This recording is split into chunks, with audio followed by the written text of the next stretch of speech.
मैं कलेजी देखे है ना, इसी को कहा जाता है कलेजी, जिगर, यकृत। हमें लगता है जिगर का टुकड़ा, समझ में आया। एक से एक गाना गाता, दिल जिगर दोनों घायल हुए, छोटा तुम जाके इलाज कराओ, तुम्हारा लीवर में प्रॉब्लम हो गया है, समझ में आया। गाना गा रहा है दिल जिगर दोनों घायल हुए, और मरीज से लड़की सब खुश हो जाती है, ओ माय गॉड हमारे लिए गाना गा रहा है, दिल जिगर घायल हो गया। अरे वो मरीज बन गया है, कुछ दिन में निपट जाएगा वो मरीज से ही सब इम्प्रेस होती है। कान सजावटी कौन बनाता है? मुंह में विजन ग्रंथि। आप कई को देखिएगा उसको लेकर ऐसे चाबी, चाहे कॉलम का ऐसे लीड निकालेगा, लेकर ऐसे 14 कोना का मुंह बना के खोदेगा उसको, समझ में आया। नहीं खोदना चाहिए। देखिए क्या होता है, अगर आप बार बार कान को खोद रहे हैं तो मुंह में विजन ग्रंथि एक्टिव हो जाए। क्राइमल ग्रंथि होता है, वो आंसू का निर्माण करता है। किसका निर्माण करता है? आंसू का। और आंख को जस्ट वहीं पर टुकुर टुकुर चुआना शुरू कर देता है, पूरा आंख क्या जाता है? भर जाता है। और पूरा जब आंख भर जाता है तो पंकटम आखिरी सांस तक उसको रोक के रखने का प्रयास करता है कि छलके ना, लेकिन बहुत ज़्यादा हो जाता है, एक बार क्या होता है? छलक जाता है। और छलकता है, देखिएगा इसी तरह से छलकेगा, इस टाइप से। किसी को देखिए कि ऐसे आंख गिर रहा है, ऐसे कभी नहीं गिरेगा। जब भी गिरेगा तो पंकटम तरफ से ही छड़कता है नीचे, समझ में आया। इधर नाक की तरफ से क्या होता है? पंकटम। और इसी पंकटम के पास थोड़ा सा छिद्र पाया जाता है जो आंसू को नाक में भी भेज देता है, समझ में आया। आंसू को कहाँ भेज देता है? नाक में। तो जब कोई रोता है देखिएगा सुसुक के रोएगा, पूरा अंदर पर खींच के, सर्दी वर्दी सब हो जाता है उसको, पूरा नाक होगा। बच्चा सबको तो नहीं देखिएगा, लड़की सबको एक्सपीरियंस ज़्यादा होगा, बहुत रो देती है। लड़की के आंसू और लड़का के खून पे कभी भरोसा नहीं करना चाहिए, समझ में आया। लड़की जब तब कहीं रो देगी, समझ में आया। लड़का जो है तो मारपीट करके खून बहा के चलाएगा, समझ में आया। लेकिन अगर ये उल्टा हो जाए, लड़की का खून निकल जाए, मतलब समझ ना बहुत इमरजेंसी हो गया है, और लड़का का अगर आंसू निकल रहा है, समझना मतलब बेचारा वो बहुत ज़्यादा तकलीफ में है, वो किसी से भरोसा नहीं कर सकता है, इतना ज़्यादा तकलीफ के पास होता है। कौन सा? पैरोटीड ग्रंथि, समझ आया। जब कोई खट्टा पदार्थ खाते हैं तो वो बहुत अधिक मात्रा में लार निकालना शुरू कर देता है, यहाँ पे एकदम तेरे कोना का मुंह बनाएगा, खट्टा चीज़ खाएगा और खूब यहाँ पे तेरे कोना, क्योंकि यहाँ पे क्या होता है? पैरोटीड ग्रंथि होता है, खूब तेजी से एंजाइम निकालने की कोशिश करेगा, समझ में आया। और बहुत ज़्यादा लार बनाने की कोशिश करेगा, इसीलिए यहाँ पे देखिएगा अक्सर क्या होने लगता है, आपका मुंह ऐसे खिचुड़िया आ जाएगा पूरा एकदम, समझ में। खट्टा चीज़ खाइएगा, समझ में। तो अगर किसी को जहर देकर मारा गया है तो पोस्टमार्टम का रिपोर्ट आता है। पोस्टमार्टम में सबसे पहले देखा जाएगा कि इसका लीवर चीट कर देखो किसको कैसे मारा गया है। तो अगर लीवर में जहर मिल जाएगा मतलब इसको क्या किया गया है? जहर देकर मारा गया। क्योंकि जहर को सबसे पहले कौन ग्रहण करता है? लीवर का कुफर सेल का जांच किया जाएगा, तुरंत पता चल जाएगा कि इसको जहर देकर मारा गया। अगर किसी को पानी में डुबा कर मारा गया तो पानी में पाया जाता है डैटम नामक शैवाल पाया जाता है, समझ में आया। तो उसका डैटम नामक शैवाल अगर किसी को पानी में डुबाया है तो सांस लेगा कि नहीं लेगा। तो डुबा के मारेगा तो पानियों तो अंदर आ जाएगा, तो उसका फेफड़ा का जांच किया जाएगा। डैटम पाया जा रहा है मतलब इसको पानी में क्या किया गया है? डुबा के मारा गया। और किसी को पहले ही दबा के क्या कर दिया। जय हिंद।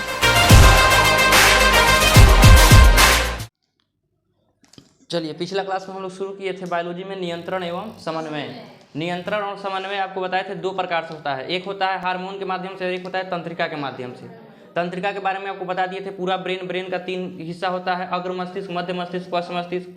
अग्र का 3 गो हिस्सा कौन कौन? सेरिब्रम, सोचने समझने, बुद्धि, चतुराई, ये सब कौन कंट्रोल करता है? सेरिब्रम। उसके बाद होता है थैलेमस, बाहर से सर्दी गर्मी धूप चोट, कोई चिकोटी काट रहा है, मच्छर काट रहा है, चींटी काट रही है, सब कौन बताएगा? थैलेमस। अंदर का भूख प्यास गुस्सा घृणा प्रेम ये सब कौन कराएगा? हाइपोथैलेमस। तो ये क्या होता है? अग्र मस्तिष्क। उसके बाद होता है मध्य मस्तिष्क। मध्य मस्तिष्क का 2 गो हिस्सा, पहला हो जाएगा सेरिब्रल, सेरिब्रल से स्पाइनल कॉर्ड आके जुड़ी रहती है। उसके बाद से हो जाएगा उसके बाद से क्या हो जाएगा? कार्पोरा। कार्पोरा देखने और सुनने के लिए जिम्मेदार है, यानी आंख और कान पे किसका नियंत्रण होता है? कार्पोरा का, समझ में आया। उसके बाद से होता है पश्च मस्तिष्क। पश्च मस्तिष्क का 2 गो हिस्सा, एक हो जाएगा सेरिबेलम, हमारी ऐच्छिक क्रिया कौन कंट्रोल करता है? सेरिबेलम, यानी नियंत्रण बैलेंस बनाने का कार्य कौन करता है? सेरिबेलम। और एक होता है मेडुला ऑब्लंगाटा, हमारी अनैच्छिक क्रिया को कौन कंट्रोल करता है?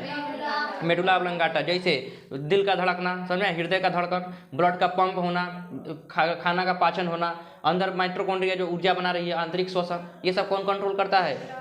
मेडुला ऑब्लंगाटा, समझ में। हिचकी आना ये कौन कंट्रोल करेगा? Medulla oblongata. आपको हिचकी के बारे में बताए होंगे, इपिग्लोटिक्स यहाँ पे होता है जो क्या करता है? हिचकी लाने के लिए जिम्मेदार है, तो उसको कंट्रोल कौन करता है? Medulla oblongata. और आप कहीं और खोने में लग जाइएगा तो उसको कोई कंट्रोल नहीं कर पाएगा, तो क्या आने लगता है? हिचकी आने लगता है। कहता है उल्टा, हमको कोई याद कर रहा है मतलब खुद किसी को याद कर रहा है, कहता है हमको कोई याद कर रहा है इसलिए हिचकी आ रहा है, समझ में आता है। ये ब्रेन का क्या था हिस्सा। स्पाइनल कॉर्ड के बारे में पढ़ा थे कि स्पाइनल कॉर्ड से कितनी जोड़ी नसें? 31 जोड़ी नसें, और दिमाग से 12 जोड़ी नसें निकले थे, जिसे पेरिफेरल नर्वस सिस्टम कहते हैं। प्रतिवर्ती क्रिया को कौन नियंत्रित करता है? कौन सा? Peripheral nervous system. ये क्या होता है? प्रतिवर्ती क्रिया, जैसे पलक झपकना। क्या आप इसके लिए दिमाग लगाते हैं कि पलक हर बज के हर मिनट पर झपकाना है? अपना मन में पलक झपकता रहता है, समझ में। छींक आना, क्या कभी आप दिमाग लगाते हैं कि आज छींक आ रहा है, मत पलक छींक दीजिएगा, पूरा छींट आ जाएगा, समझ में आता? छींक आना, समझ में आया। चौक जाना, पीछे से कोई आके हुआ बोला तो चौक गए, समझ में आया। चौक जाना, छींक आना, पलक झपकाना, समझ में आया। रोंगटा खड़ा हो जाना, ये सब प्रतिवर्ती क्रिया जो आपके नियंत्रण में नहीं है, ऑटोमेटिक हो जाता है, समझ में आया। ये सब कौन नियंत्रित करता है, कौन करता है, पेरिफेरल नर्वस सिस्टम, समझ में आया। नर्वस सिस्टम बता दी, सेंट्रल नर्वस सिस्टम यानी केंद्रीय तंत्रिका तंत्र, जिसमें ब्रेन और स्पाइनल कॉर्ड दोनों को क्या किया जाता है, मिला के बोला जाता है। उसके बाद से पेरिफेरल यानी बाहर बाहर वाला, और एक और कौन होता है, स्वायत्त तंत्रिका तंत्र यानी ऑटोनोमस, ऑटोमेटिक हो रहा है, पता नहीं चल रहा है कौन कर रहा है। ये दो प्रकार का होता है, अनुकंपीय जैसे कभी आप डर गए, और परा अनुकंपीय जब आप क्या होने लगते हैं, नॉर्मल होने लगते हैं। इतना तक में कोई दिक्कत है। उसके बाद से आपको बताए थे कि नर्व्स कितने प्रकार के नर्व्स होते हैं, सेंसरी नर्व्स कितने प्रकार के होते हैं, 3 प्रकार के। कितने प्रकार के, 3 प्रकार के। पहला होता है मोटर नर्व्स, मोटर नर्व्स दिमाग से आदेश किसको देता है, बॉडी को देता है। सेंसरी नर्व्स बॉडी सेंस करके किसके पास पहुंच जाता है, दिमाग को। एक मिक्स होता है, जब ये दोनों अनुपस्थित हो जाता है तो ये काम करता है, समझ में आया। तो उसे कहते हैं मिक्स नर्व्स, क्या कहेंगे, मिक्स नर्व्स। कोई दिक्कत है। एक मोटर न्यूरॉन डिजीज होता है जिससे ब्रेन का जो क्या होता है, संपर्क बॉडी से क्या होता है, टूट जाता है, तो उसका जो नर्व्स है, मोटर नर्व्स ही क्या हो जाता है, गड़बड़ हो जाता है, उसे मोटर न्यूरॉन डिजीज कहते हैं। जैसे ये वैज्ञानिक है, समझ में आया, इनको हो गया था। कोई दिक्कत, क्या नाम है वैज्ञानिक को, स्टीफन हॉकिंस। क्या नाम है, स्टीफन हॉकिंस। इनका जो न्यूरॉन है, यहाँ पे न्यूरॉन कोई संदेशा लेकर दिमाग के पास क्या हो रहा है, नहीं जा रहा है। तो इनका दिमाग तो जीवित है, लेकिन ये न्यूरॉन पूरा संदेशा लेकर कोई जा ही नहीं रहा है, सब कट गया है। कोई दिक्कत, मर चुके हैं अभी ये। बहुत आदमी बेहोश क्यों हो जाता है, क्योंकि जो तंत्रिका होता है, तंत्रिका का जो एक्सॉन दूसरे एक्सॉन से जब जुड़ता है तो वहाँ पे खाली स्थान बच जाता है। उस खाली स्थान को भरता कौन है, सोडियम, समझ में आया। और शरीर में जब सोडियम का कमी हो जाता है, सोडियम का कमी कैसा होगा, नमक में पाया जाता है NaCl यानी सोडियम। जब पसीना होता है तो शरीर से नमक भी क्या हो जाता है, बाहर निकल जाता है। तो अत्यधिक जब गर्मी में रहिएगा तो अत्यधिक बहुत मात्रा में क्या होगा, पसीना होगा, और पसीना बाहर निकलेगा तो सोडियम भी कहाँ निकल जाएगा, बाहर। शरीर में सोडियम का कमी हो जाएगा, सिग्नल बढ़िया से पहुँच नहीं पाएगा, आदमी क्या हो जाएगा, बेहोश हो जाएगा। फिर पानी का छींटा मारा जाएगा तो कट कट के फिर सिग्नल जाएगा तो उठेगा। फिर उसको नमक, चीनी और पानी घोल के पिलाया जाएगा।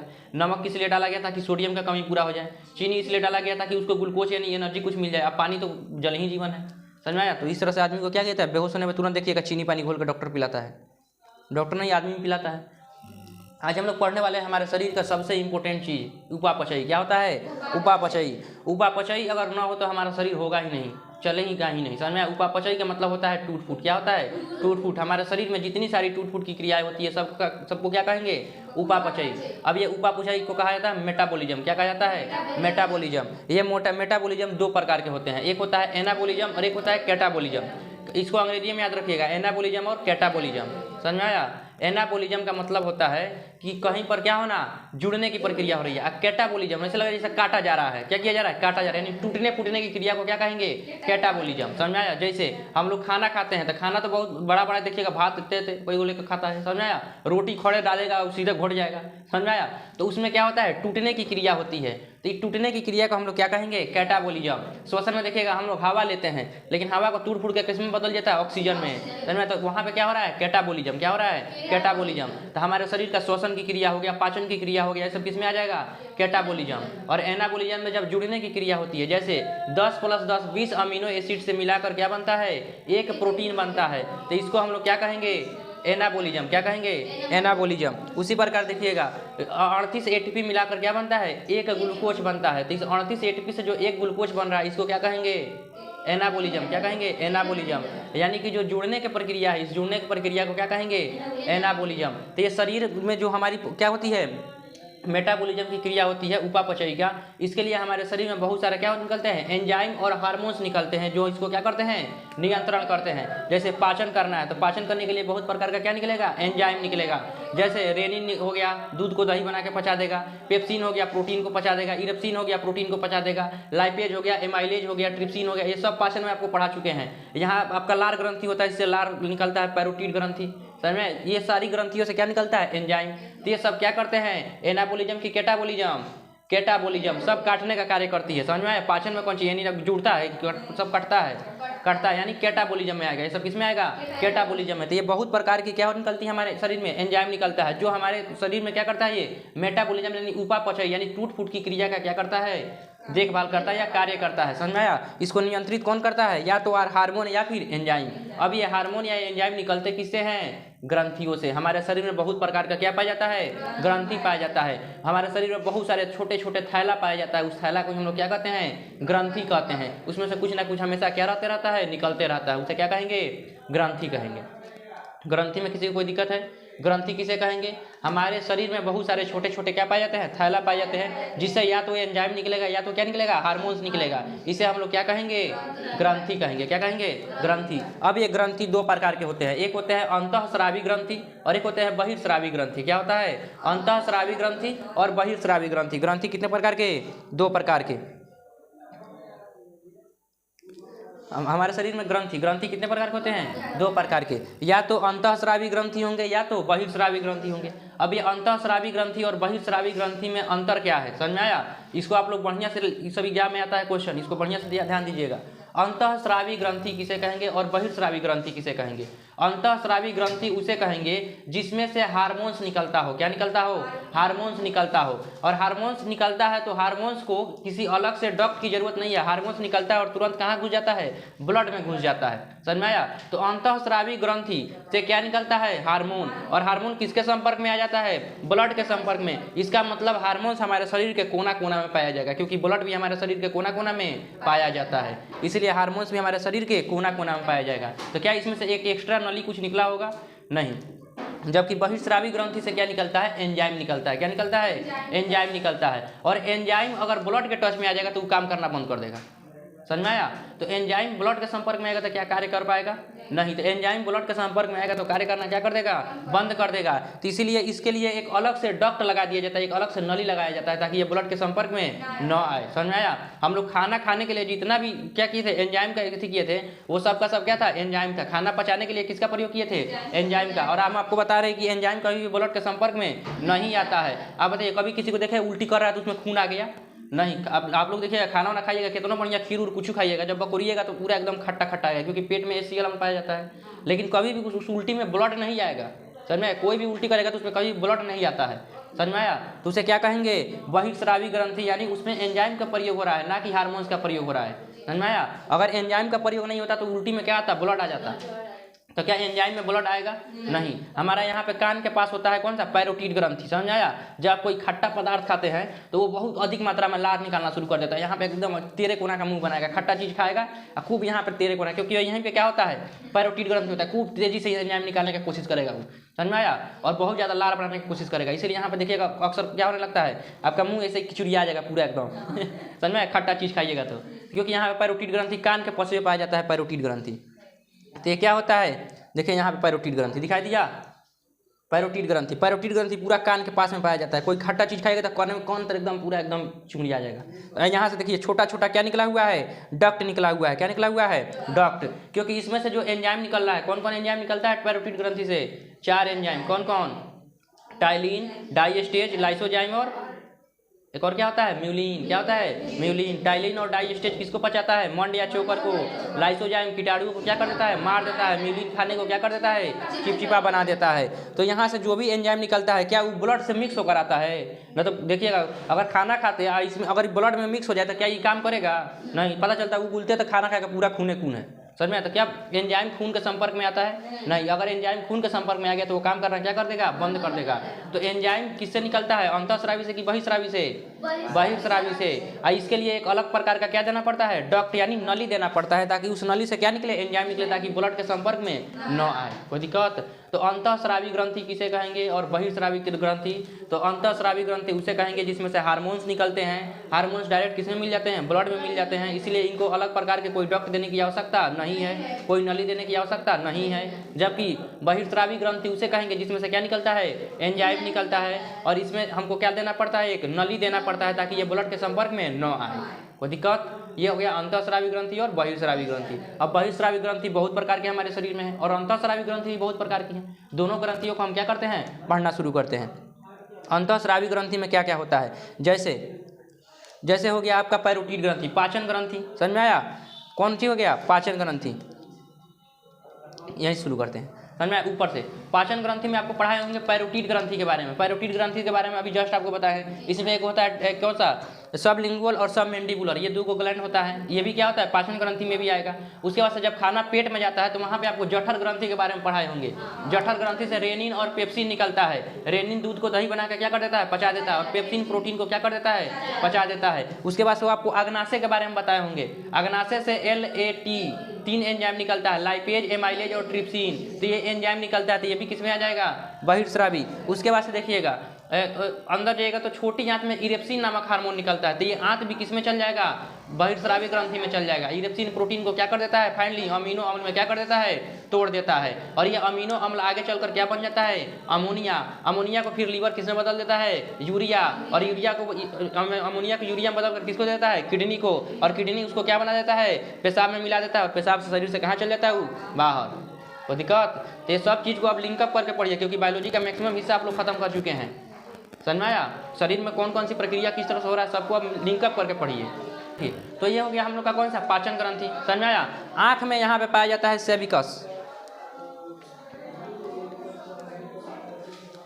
आँख में पाया जाता है लेक्राइमल ग्रंथि। क्या पाया जाता है, लेक्राइमल ग्रंथि। यहाँ पे देखिए आँख के जस्ट ऊपर यहाँ पे क्या पाया जाएगा, लेक्राइमल ग्रंथि। ये लेक्राइमल ग्रंथि आंसू का निर्माण करता है। किसका निर्माण करता है, आंसू का निर्माण करता है। कोई दिक्कत है नहीं। तो लेक्राइमल ग्रंथि क्या बनाता है, आंसू बनाता है, और आंसू बनाकर यहीं पे जस्ट यहीं पे क्या करने लगता है, जमा करने लगता है, इकट्ठा करने लगता है। समझ में आया। और यहाँ आँख के यहाँ पे देखिए, नाक के जरी पे यहाँ पे एक पंकटम पाया जाता है। इसको जो उठा हुआ भाग है, नाक के जस्ट बगल में देखिएगा एक थोड़ा सा भाग यहाँ पे उठा हुआ रहता है, इसको पंकटम बोला जाता है। क्या बोलाता है, पंकटम। तो जो लेक्राइमल ग्रंथि होता है वो आंसू का निर्माण करता है। किसका निर्माण करता है, आंसू का। और आँख पे जस्ट वहीं पे टुपुर टुपुर चुआना शुरू कर देता है, पूरा आँख क्या जाता है, भर जाता है। और पूरा जब आँख भर जाता है तो पंकटम आखिरी सांस तक उसको रोक के रखने का प्रयास करता है कि छलके ना, लेकिन बहुत ज़्यादा हो जाता है, एक बार क्या होता है, छलक जाता है। और छलकता है देखिएगा इसी तरह से छलकेगा, इस टाइप से। किसी को देखिए कि ऐसे आँख गिर रहा है, ऐसे कभी नहीं गिरेगा। जब भी गिरेगा तो पंकटम तर से ही छटकता है नीचे। समझ में आया। इधर नाक की तरफ से क्या होता है, पंकटम, और इसी पंकटम के पास थोड़ा सा छिद्र पाया जाता है जो आंसू को नाक में भी भेज देता है। समझ में आया। आंसू को कहाँ भेज देता है, नाक में। तो जब कोई रोता है देखिएगा सुसुक के रोएगा, पूरा अंदर पर खींच के, सर्दी वर्दी सब हो जाता है उसको, पूरा नाक होगा। बच्चा सबको तो नहीं देखिएगा, लड़की सबको एक्सपीरियंस ज़्यादा होगा, भगदड़ रो देती है। लड़की के आंसू और लड़का के खून पे कभी भरोसा नहीं करना चाहिए। समझ में आया। लड़की जब तब कहीं रो देगी। समझ में आया। लड़का जो है तो मारपीट करके खून बहा के चलाएगा। समझ में आया। लेकिन अगर ये उल्टा हो जाए, लड़की का खून निकल जाए, मतलब समझ जाना बहुत इमरजेंसी हो गया है, और लड़का का अगर आंसू निकल रहा है, समझ जाना मतलब बेचारा वो बहुत ज़्यादा तकलीफ में है, वो किसी से भरोसा नहीं कर सकता है, इतना ज़्यादा तकलीफ में है। समझ में आया।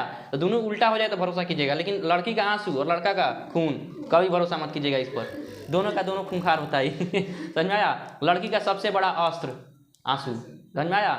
बड़े बड़े योद्धाओं को पिघला देती है।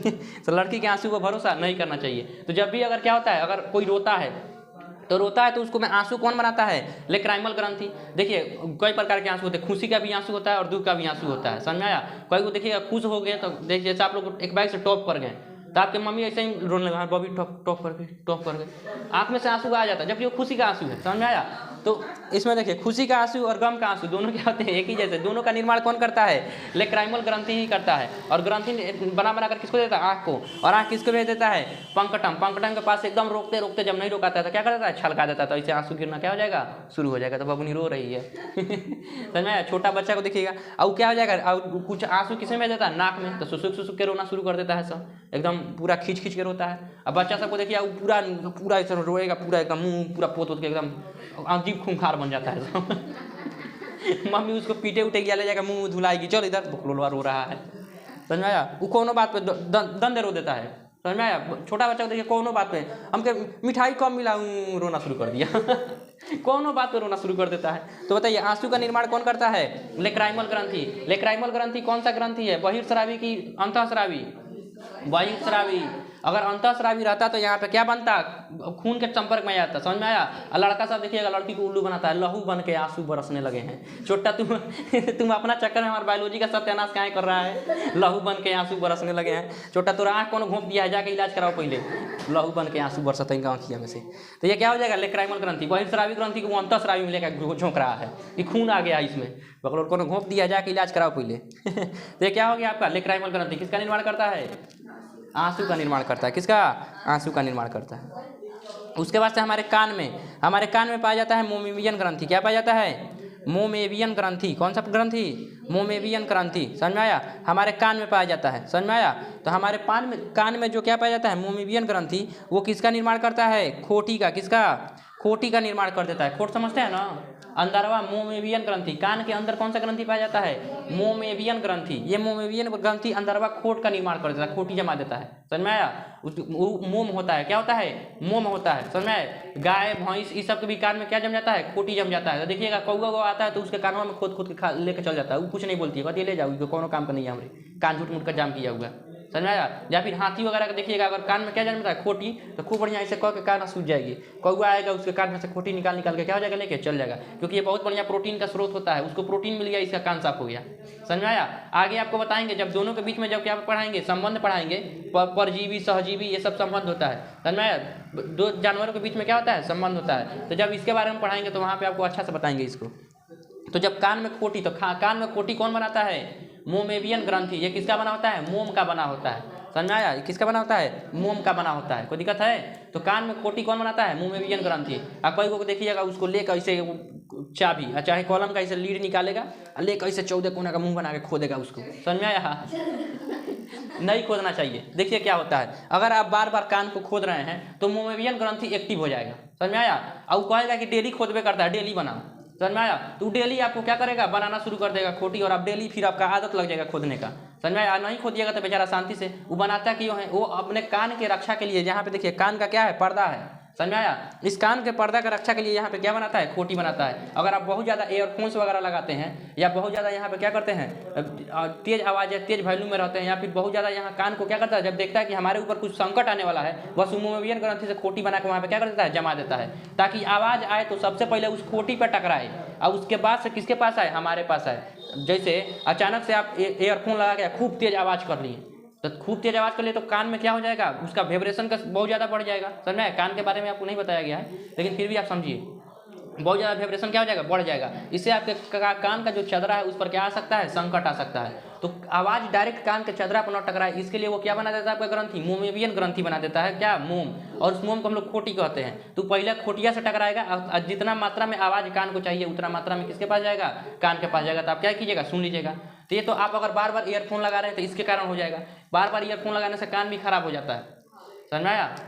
सुनाई देना ही बंद हो जाएगा, आपका पर्दा डैमेज हो जाएगा। समझ में आया? क्योंकि ये मोमेवियन ग्रंथि बहुत धीरे धीरे कार्य होता है, कोढ़िया होता है। ऐसा ना कि एयरफोन लगाए तो लपटन दे खोटी बना दिया, ऐसा नहीं होता है। बार बार आपकी एक्टिविटी को पहचानेगा कि डेली लगाता है चोरवाई, पता नहीं क्या कर रहा है छोटा ही, डेली ईयरफोन लगा के बोल जा रहा है। तो धीरे धीरे क्या करेगा? मोमेवियन ग्रंथि आपके कान में क्या बनाना शुरू कर देगा? खोटी बनाना शुरू कर देगा।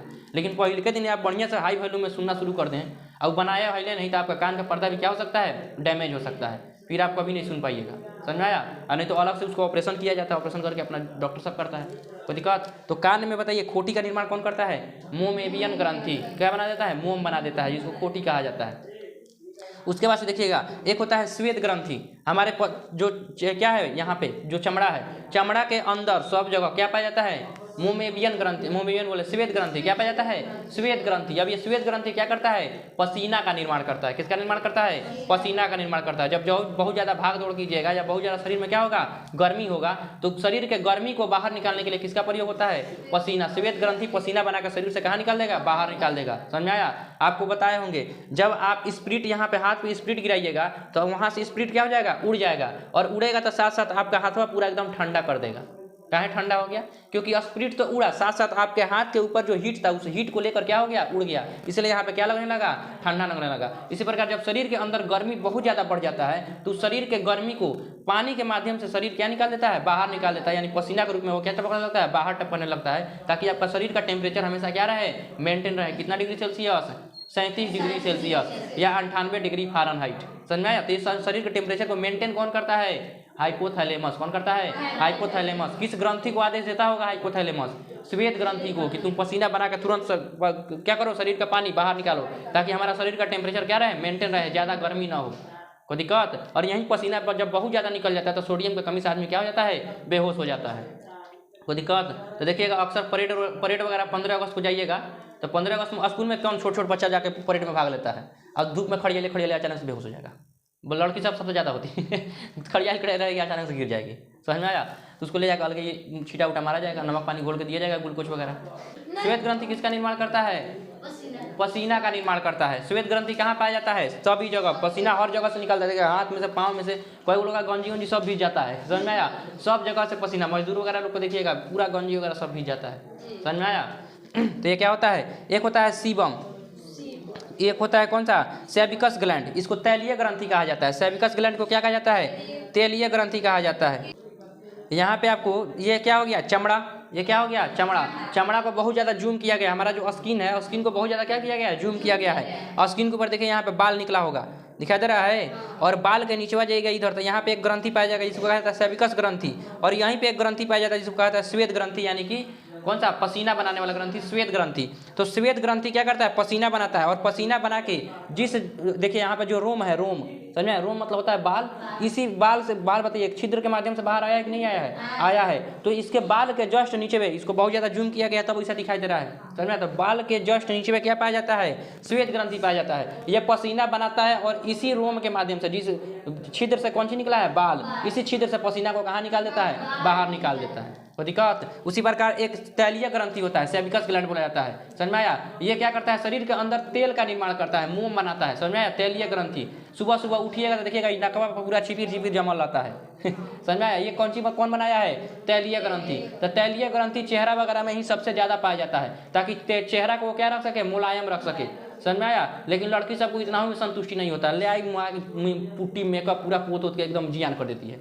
अब बाद में जब निकलने लगेगा उसको पिंपल्स तब लगेगा कि पागल कटहर है कटहर जैसा मुंह हो जाएगा, फिर कहेगी अब माई ऑयली स्किन के पूरा पिंपल हो गया, फिर जाकर प्रचार देखेगी, कहने कौन क्रीम लगाओ, वही क्रीम लगाओ 17 किस्म का क्रीम लगाएगी। तो अंदर क्या होता है, तैलीय ग्रंथि।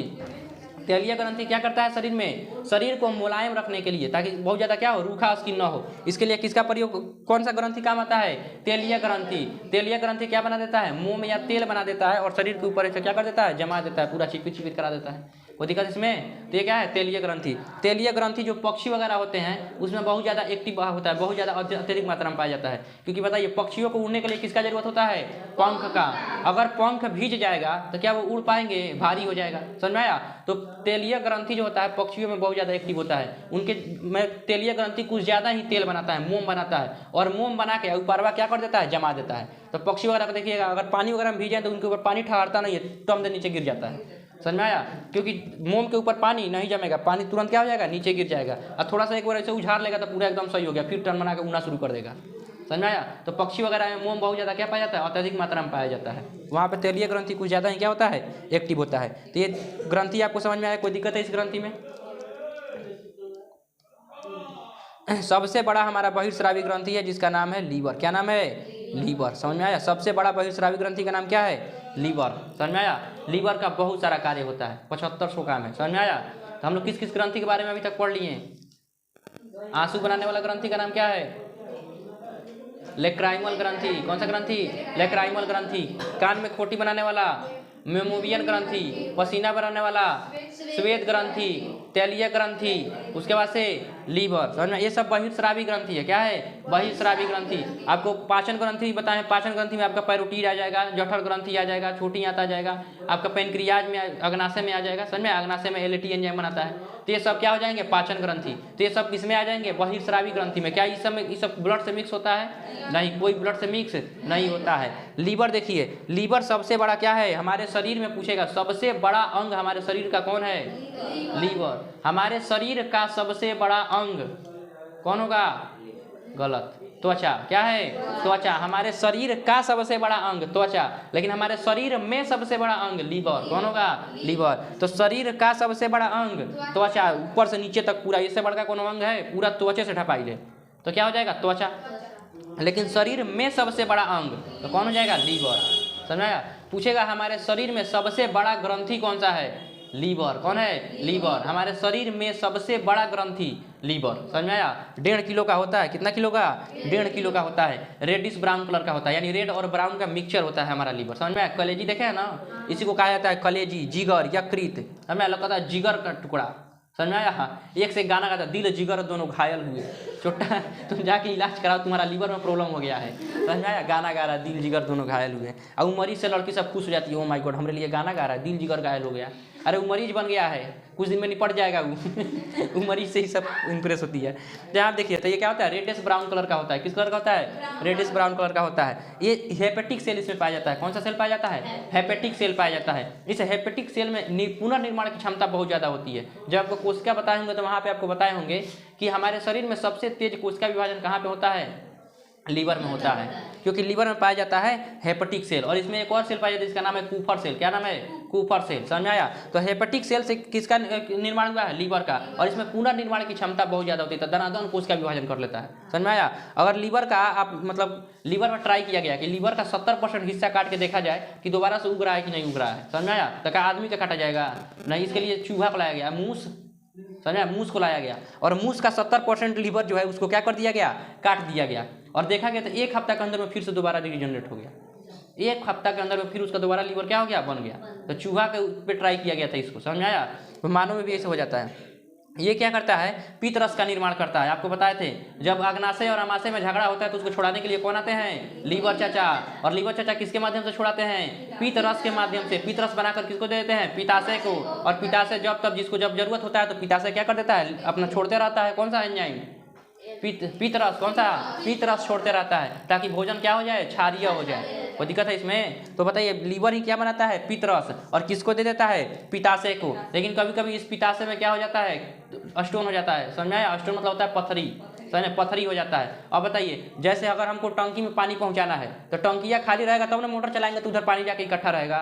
अले जाकर ईंटा पत्थर से भर के तब मोटर चलाएंगे, कितना पानी भरेगा, इतनी सूखी, और बाद फिर खत्म। समझ। तो इसी प्रकार अगर पीत रस का निर्माण कौन करता है, लीवर। और देता किसको है, पिताशय को।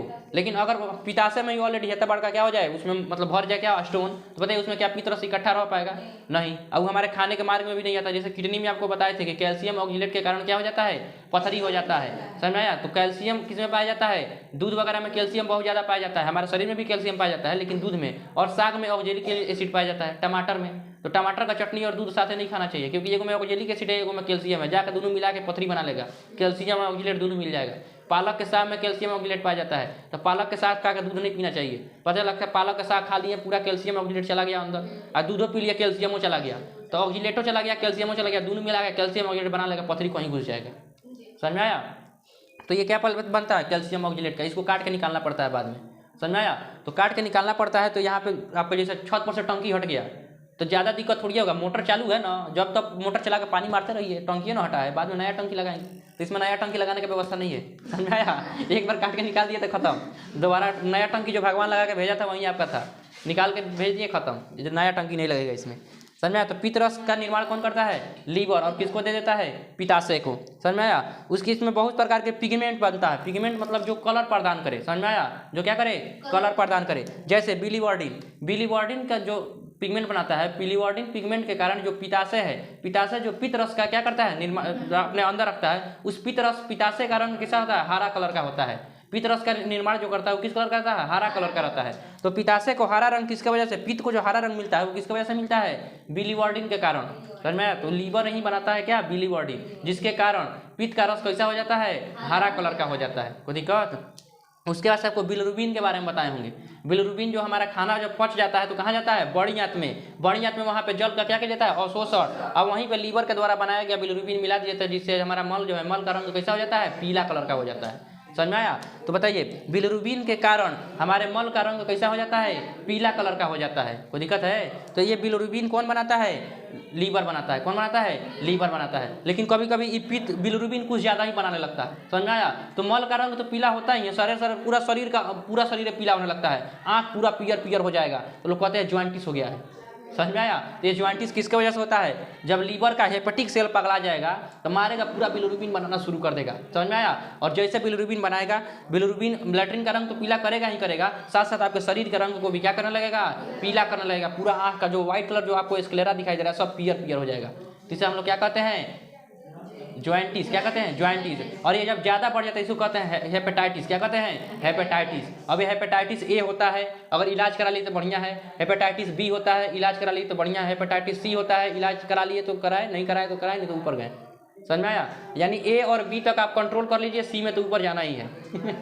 समझ में आया। तो हेपेटाइटिस ए होगा तो इसको नियंत्रण किया जा सकता है। हेपेटाइटिस बी में पहुंच गए मतलब क्रिटिकल स्थिति। हेपेटाइटिस सी मतलब आप स्वर्ग में कहीं घूम रहे होंगे।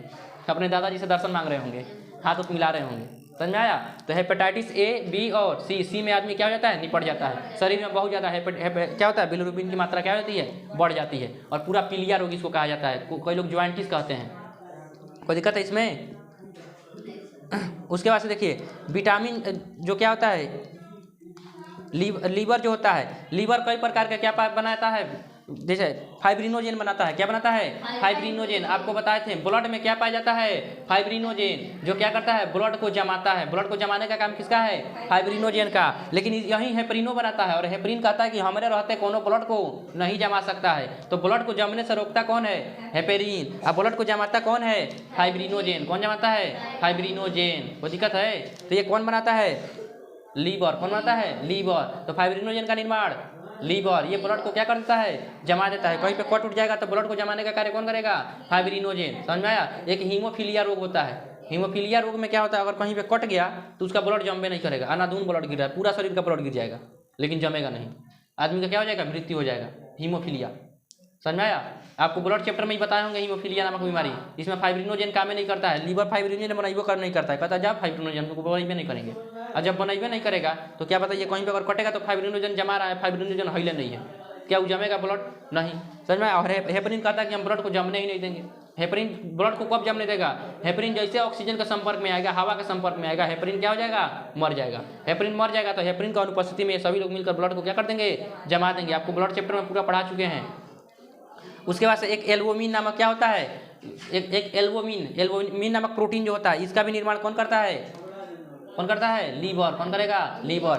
फाइब्रिनोजेन, हेपरिन, ये सब प्रोटीन का निर्माण कौन करता है, लीवर। एल्बुमिन नामक प्रोटीन का निर्माण कौन करेगा, लीवर। ये हमारे ब्लड में खनिज की मात्रा को नियंत्रित करता है, जैसे आयरन कितना होना चाहिए, पोटेशियम कितना होना चाहिए, कैल्शियम कितना होना चाहिए, इस सब को नियंत्रित कौन करता है, एल्बुमिन। कौन करता है, एल्बुमिन। इसका भी निर्माण कौन करता है, लीवर। लीवर का बहुत ज़्यादा काम है।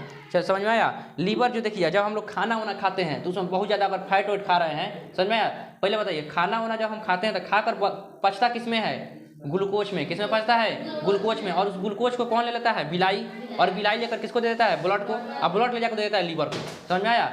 जितना खर्चा करना होगा उतना क्या करेगा, खर्चा कर देगा, और उसके बाद से ले जाकर किसको दे देगा, लीवर को। किसको दे देगा, लीवर को। तो बताइए हमारे शरीर में क्या बनता है, जब खाना वाना खाते हैं तो पच कर क्या बनता है, ग्लूकोज। और ग्लूकोज किसको ले जा किसको मिलता है, बिलाई नामक संरचना उसको क्या करेगी, ऑब्जॉर्प्शन मतलब होता है सोखना, और उसको किसको दे देगी, ब्लड को। अब ब्लड ले जाकर किसको दे देगा, लीवर को। समझ में आया? उसके बाद से लीवर चाचा क्या करेंगे, इसको ग्लूकोज को कहेंगे हमारे शरीर से, अगर किसी को काम हो तो ग्लूकोज ले जाओ ले जाओ ले जाओ, कोई नहीं ले जाएगा तो इस ग्लूकोज को ग्लाइकोजन में बदल देंगे। किस में बदल देंगे, ग्लाइकोजन में बदल देंगे। समझ में आया? और ग्लाइकोजन में बदल के, अब लीवर यहीं पे है तो ग्लाइकोजन में बदला है, यानी फैट में बदल देंगे। समझ में आया? और फैट में बदल के कहाँ पे उसको रखेंगे, अपने पास में रखेंगे।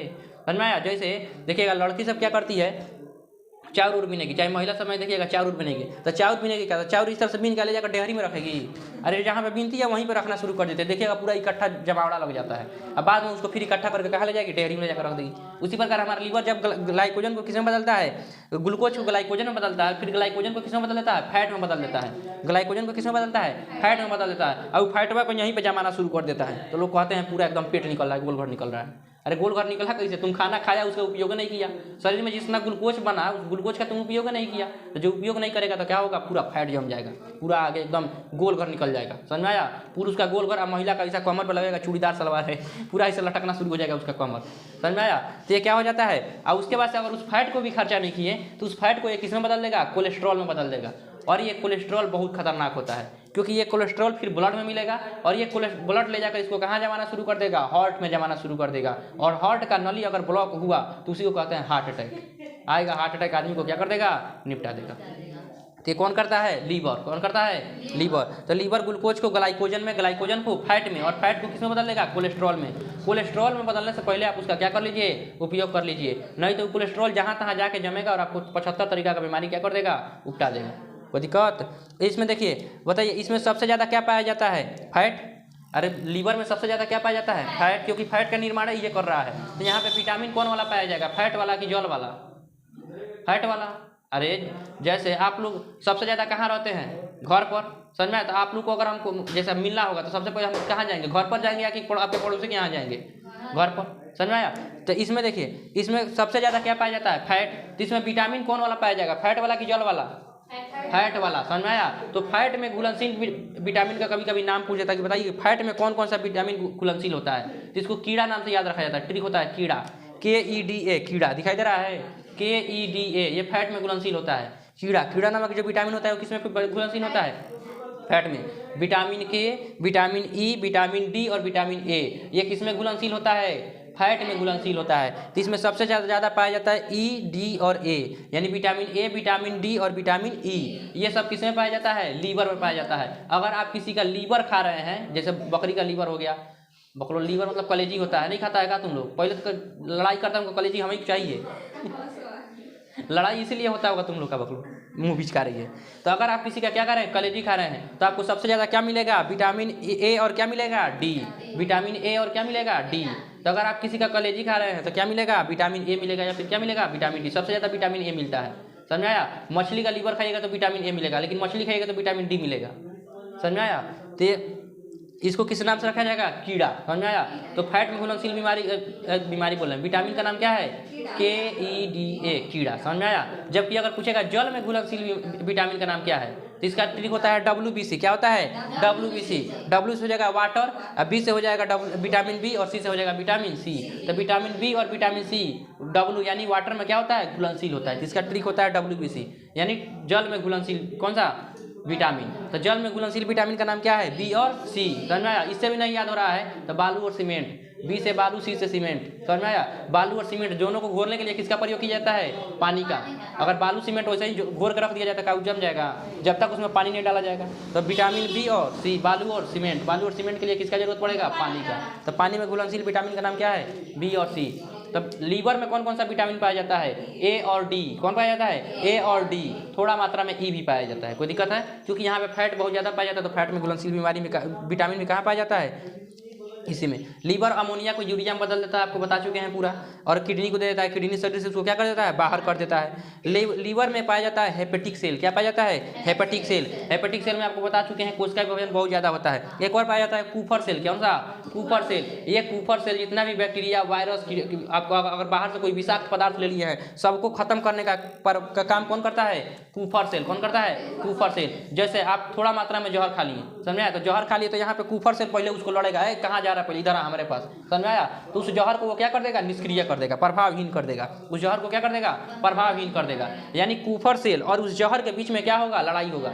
अगर जहर जीत गया तो आपका लीवर खत्म हो जाएगा, और लीवर जीत गया तो जहर को क्या कर देगा, खत्म कर देगा। तो अगर आप बाहर से अगर थोड़ा मात्रा में कोई आपको जहर वहर दे दिया है, तो अगर आपका कूपर सेल जीत जाएगा तो आप आराम से क्या हो जाएगा, बच जाइएगा। लेकिन अगर कूपर सेल पूरा का पूरा कूपर सेल डेड कर गया तो बताइए लीवर कितना झेलेगा, समझ में आया। उसके बाद से पूरा शरीर में जहर क्या हो जाएगा, फैल जाएगा, और फैल जाएगा तो आदमी क्या हो जाएगा, मर जाएगा, समझ में आया। तो अगर किसी को जहर देकर मारा गया है तो पोस्टमार्टम का रिपोर्ट आता है। पोस्टमार्टम में सबसे पहले देखा जाएगा कि इसका लीवर चीर कर देखो कि इसको कैसे मारा गया है। तो अगर लीवर में जहर मिल जाएगा मतलब इसको क्या किया गया है, जहर देकर मारा गया। क्योंकि जहर को सबसे पहले कौन ग्रहण करता है, लीवर। लीवर का कूपर सेल का जांच किया जाएगा, तुरंत पता चल जाएगा कि इसको जहर देकर मारा गया है। अगर किसी को पानी में डुबा कर मारा गया है तो पानी में पाया जाता है डैटम नामक शैवाल पाया जाता है, समझ में आया।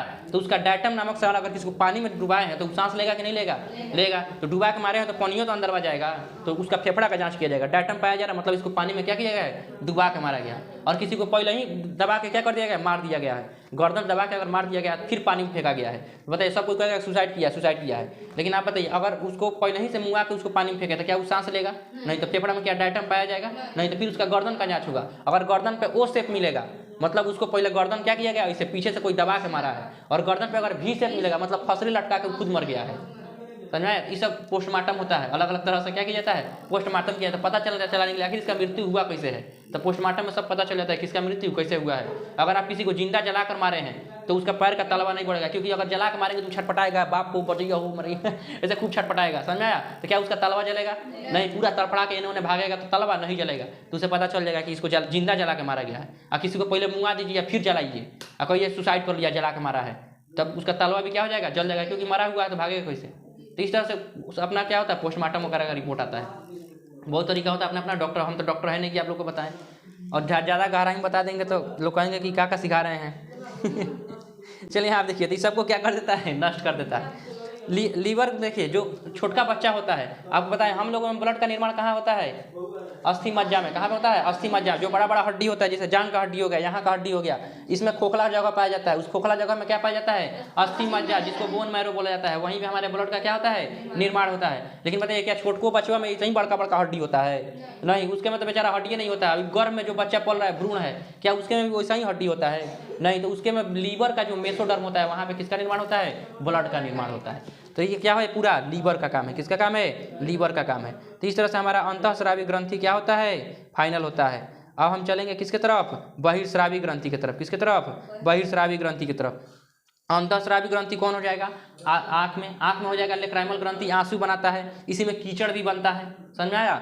उसके बाद से हो जाएगा माउथ, सिलेबरी ग्रंथ, माउथ यानी मुंह में कौन सा हो जाएगा? लार ग्रंथि हो जाएगा। उसके बाद से स्किन में हो जाएगा श्वेत ग्रंथि, और एक हो जाएगा तैलीय ग्रंथि। उसके स्टमक, पेट में हो जाएगा आपका जठर ग्रंथि। कोई दिक्कत है?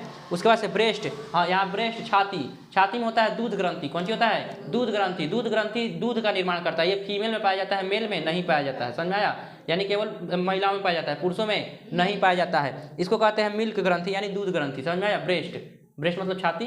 समझ में? तो यहाँ पे क्या होता है? दूध का निर्माण होता है। ये भी कैसा ग्रंथि है? बहिर्स्रावी ग्रंथि है। क्योंकि यहाँ बताइए, क्या ब्लड से ही मिक्स होता है? नहीं ना, तो पता चला गाय का दूध दुहा रहा है, उसमें से खून निकलने लगा। क्या कोई मिल्क में कभी भी आपको ब्लड आता है?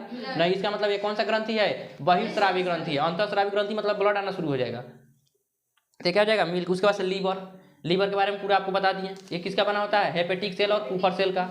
बहुत सारा इसका काम होता है। पैनक्रियाज मतलब क्या होता है? अग्नाशय मिक्स ग्रंथि है, यानी इसमें से एंजाइम भी निकलता है, हार्मोन भी निकलता है। इसको लास्ट में बता देंगे आपको, ठीक है। और इंटेस्टाइन यानी आंत से निकलता है इरेप्सिन, जो किसको पचा देता है? प्रोटीन को पचा देता है। तो ये आपका बहिर्स्रावी ग्रंथि क्या हो गया? खत्म हो गया। आंसू, पसीना, सीबम, कीचड़, मोम, ये सब में किसी को कोई दिक्कत है? पाचन ग्रंथि में लार ग्रंथि, जठर ग्रंथि, आंत, इस सब में किसी को कोई दिक्कत है? नहीं। तो इस तरह से आपका बहिर्स्रावी ग्रंथि क्या होता है? खत्म होता है। अब हम लोग किसके बारे में पढ़ेंगे? अंतःस्रावी ग्रंथि। अंतःस्रावी ग्रंथि एक से एक है, उसके बारे में भी बता देंगे कल। कोई दिक्कत है? तो आज आपका अंतःस्रावी ग्रंथि क्या हो गया? फाइनल। बहिर्स्रावी ग्रंथि। अंतःस्रावी ग्रंथि और बहिर्स्रावी ग्रंथि में क्या अंतर है? बहिर्स्रावी ग्रंथि से क्या बनाया जाएगा? एंजाइम के लिए क्या ब्लड के संपर्क में आएगा तो एंजाइम कार्य करेगा? नहीं। तो इसके लिए उसको अलग से क्या करना पड़ेगा? डक्ट देना पड़ेगा, यानी नली देना पड़ेगा। इसे क्या कहेंगे? बहिर्स्रावी ग्रंथि। जबकि अंतःस्रावी ग्रंथि से क्या बनेगा? हार्मोन। और हार्मोन किस में टच में आ जाएगा? ब्लड के संपर्क में आ जाएगा, इसीलिए इसको अलग से डक्ट या नली देने की जरूरत नहीं है। तो यह अंतःस्रावी ग्रंथि और क्या हो गया? बहिर्स्रावी ग्रंथि। बहिर्स्रावी ग्रंथि हमारे शरीर में बहुत प्रकार का है, जैसे आंख में आंसू बनाता है, पसीना बनाता है, तैलीय ग्रंथि तेल बनाता है, ब्रेस्ट यानी दूध ग्रंथि दूध बनाता है। तो इस प्रकार का सीबम, कीचड़, समझ में आया? पाचन ग्रंथि कई प्रकार का पाचन, जैसे जठर जूस हो गया, रेनिन हो गया, पेप्सिन हो गया।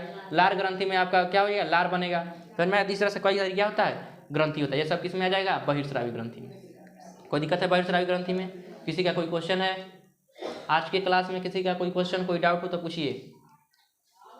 बंद करो उसको तब।